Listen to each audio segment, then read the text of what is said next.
हजार लोग एक जगह जुट ही जाएंगे तो इस मुल्क में क्या बदल जाएगा?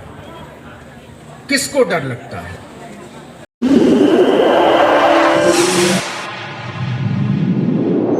इस न्यूज चैनल पर जो भी वक्ता ने कहा वो उसकी अपनी राय है, जिसकी पुष्टि नेशन न्यूज इंडिया नहीं करता। धन्यवाद।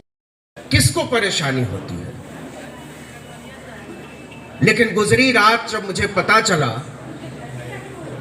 कि आप लोगों की जुटान को देखते हुए दिल्ली पुलिस ने जंतर मंतर पे धारा 144 लगा दी है, तो मुझे लगा डर तो लगता है और बहुत ज्यादा लगता है। फिर सवाल उठा कि वो डर किस बात से लगता होगा? क्यों सोचती होगी हुकूमत कि लोगों को जमा ना होने दो, आपस में बात न करने दो? अभी जब मैं यहां मीटिंग में आने के लिए आ रहा था, ये मेन रोड से आगे बढ़ा तो बाईं तरफ मुझे एक बहुत बड़ा होटल दिखाई दिया। तो मैंने अपने साथी से पूछा कि ये कौन सा होटल है? बहुत आलीशान लाल रंग की इमारत, ऐसा लगा जैसे किला हो। तो उन्होंने कहा ये होटल नहीं है, ये एक पॉलिटिकल पार्टी का दफ्तर है, यहां से देश की हुकूमत चलाने वाले लोग बात करते हैं।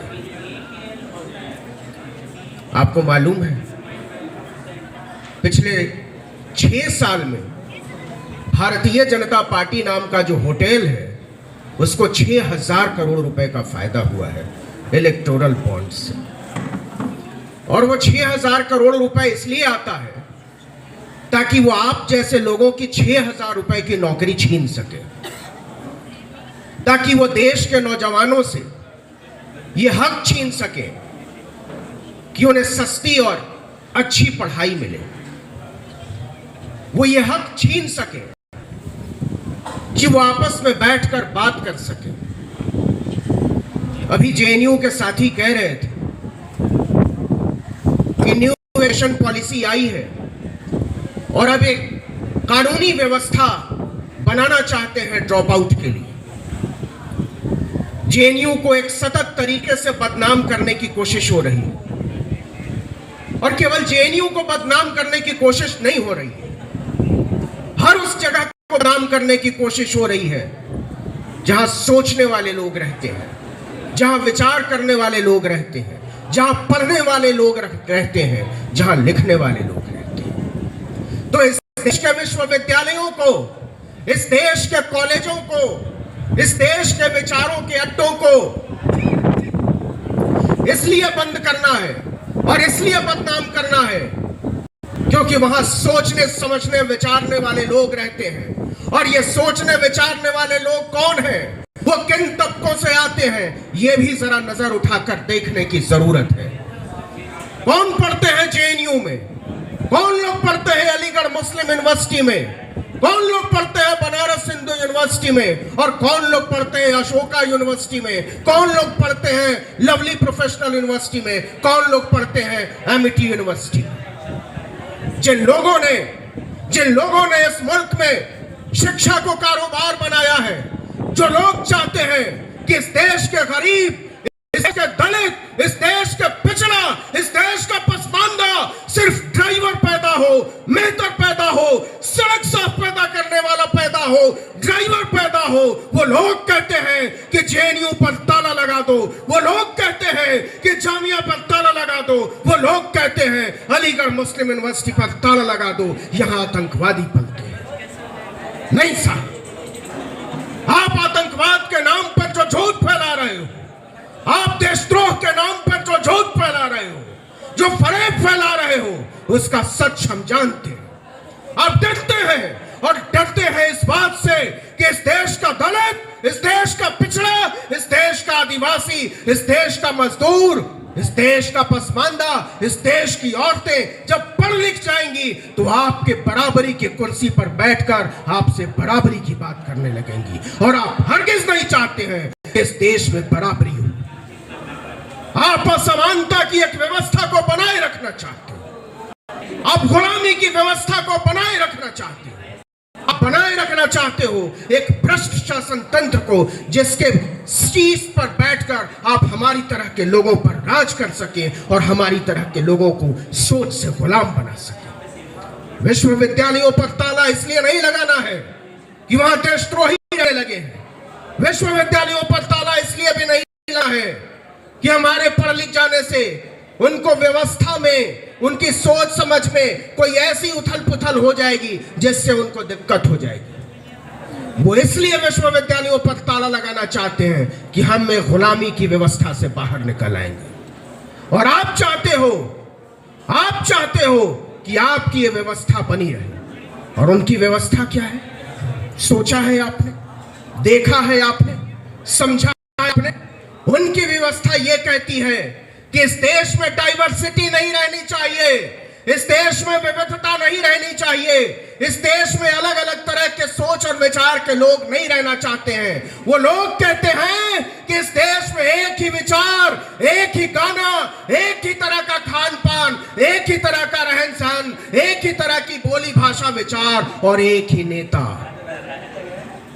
इसलिए आपको विश्वविद्यालयों से डर लगता है, इसलिए आपको छात्रों से डर लगता है, इसलिए आपको नौजवानों से डर लगता है। और जहां तक बात है डर की, तो इसको भी समझे जाने की जरूरत है कि आप क्यों डरते हैं। आप इसलिए डरते हैं कि हमारी तरह के लोग, आपकी तरह के लोग इस सड़क के बाहर बैठे हुए, फुटपाथ पर लोग बैठे हैं, उनकी तरह के लोग पढ़ाई लिखाई करने की मांग न शुरू कर दें। आप जिस दिन कह देंगे कि नहीं सस्ती शिक्षा नहीं होनी चाहिए, आप जिस दिन कह देंगे कि नहीं मुफ्त दवाई नहीं होनी चाहिए, मुफ्त पढ़ाई नहीं होनी चाहिए, हमको गैर बराबरी से कोई दिक्कत नहीं है, उनको न जेएनयू से दिक्कत है, न जामिया से दिक्कत है, न एमयू से दिक्कत है, न बीएचयू से दिक्कत है। उनको एक ही चीज से दिक्कत है कि हम और आप बार बार बराबरी की मांग क्यों करते हैं।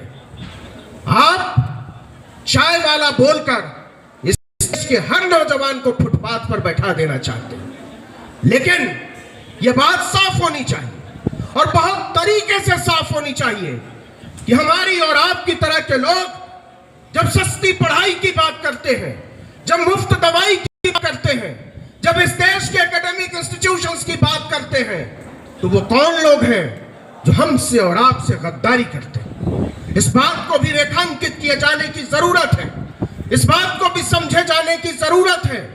कहीं वो लोग उन्हीं लोगों के बीच बैठकर और हमारी तरह के लोगों की तरह दिखकर हमारे आपके साथ, हमारे और आपके सपनों के साथ छल तो नहीं कर रहे हैं, कोई सौदागरी तो नहीं कर रहे हैं, कोई बाजीगरी तो नहीं कर रहे हैं। और इसलिए दिक्कत होती है। दिक्कत इसलिए होती है कि आप जानते हैं कि इस देश का नौजवान पढ़ाई लिखाई करने की बात करेगा तो आप उसके हाथों में लाठी और बल्लम तो नहीं थमा पाएंगे। किन लोगों के हाथों में लाठी है? किन लोगों ने इस देश के खास धर्म के लोगों के खिलाफ एक युद्ध छेड़ रखा है? जरा गौर कीजिए, उनमें से ज्यादातर लोगों की जातियां क्या हैं? कहीं वो दलित तो नहीं है, कहीं वो पिछड़े तो नहीं है, कहीं वो आदिवासी तो नहीं है। और वो क्यों है? क्योंकि आपने बता दिया है कि 5 किलो अनाज चाहिए तो तुमको इस देश के मुसलमानों के खिलाफ झंडा उठाना पड़ेगा, तुमको बाबरी मस्जिद की बात करनी पड़ेगी, तुमको ज्ञानवापी की बात करनी पड़ेगी, तुमको अयोध्या की बात करनी पड़ेगी। वो कौन लोग हैं जो 5 किलो अनाज पर इस देश के दलितों, पिछड़ों, आदिवासियों के हाथ में लाठी और बल्लम थमा रहे हैं? इस बात की पहचान होनी चाहिए और पुरजोर तरीके से यह बात कही जानी चाहिए कि हम इस देश में किसी तरह का धर्म युद्ध नहीं छेड़ने वाले।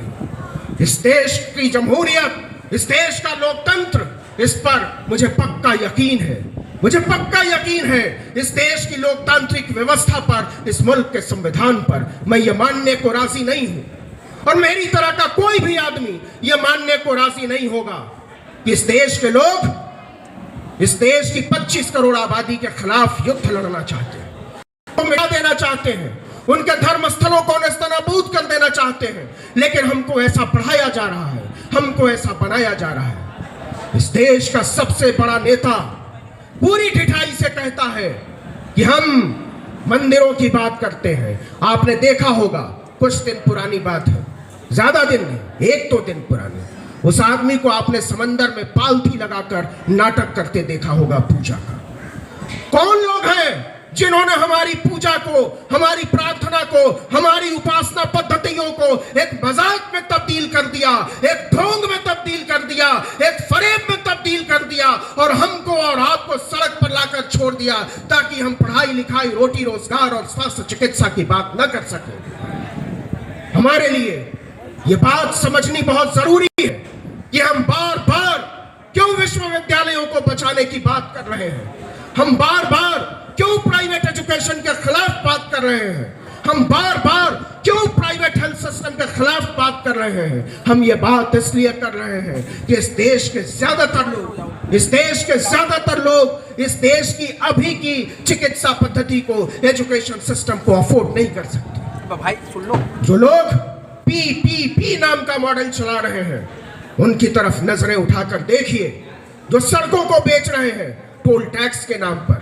जो विश्वविद्यालयों को बेच रहे हैं। आपने देखा होगा दिल्ली यूनिवर्सिटी में एक रिलैक्सो सेंटर है। मैं जब वहां से गुजरा तो मैंने सोचा कि रिलैक्सो तो चप्पल बनाने वाली कंपनी है, दिल्ली यूनिवर्सिटी में रिलैक्सो सेंटर का क्या काम है। वो रिलैक्सो सेंटर इसलिए बताते हैं और बनाते हैं ताकि वो चप्पल पहनकर यूनिवर्सिटी में आने वाले लोगों को नीचा दिखा सके, वो बता सके कि तुम्हारा काम विश्वविद्यालयों में पढ़ना नहीं है। आप देख लीजिएगा आने वाले दिनों में देश के अध्यापकों के लिए क्या होने वाला है।